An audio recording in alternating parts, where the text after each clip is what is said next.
ఏపీలో కొత్త ప్రభుత్వం ఏ విధంగా ఉండబోతుందని మీరు అనుకుంటున్నారు? బాగా ఉంటుందని అనుకుంటున్నాం సార్. ఏ విషయాల్లో బాగుంటుందంటారు?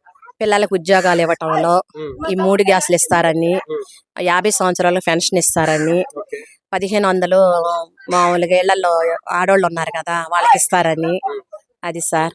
గతంతో పోలిస్తే ఇది బెటర్ అంటారా? ఇది బెటర్ సార్. అంటే అప్పుడు ఉచిత పథకాలు ఎన్నో ఉన్నా కూడా దాంతో అవి ఉన్నా కూడా డూప్లికేట్ సార్ అవన్నీ. ఆ, అది యువతకు ఉద్యోగ అవకాశాలు వస్తాయంట. వస్తాయి సార్, కన్ఫామ్ గా ఇండస్ట్రీస్ వస్తాయి ఈసారి. వస్తాయి సార్.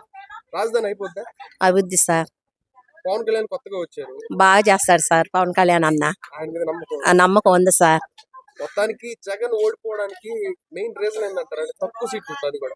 తక్కువ సీట్లు అంటే ఆయన అన్ని చేస్తానన్నాయి చేయలేదు సార్. ఉమ్. అది అన్ని చేస్తానని అన్ని చేయలేదు. ఈసారి ఈ ప్రభుత్వం టీడీపీ ప్రభుత్వం చేస్తారు చాలా సార్. మాటలు ఇచ్చారు. చేస్తారు సార్ గ్యారెంటీగా. ముగ్గురు ఉన్నారు కాబట్టి పవన్ కళ్యాణ్, చంద్రబాబు నాయుడు అన్న, ఆ. వాళ్ళ కొడుకు. సో నమ్మకం ఉందంట. ఆ నమ్మకం ఉంది సార్.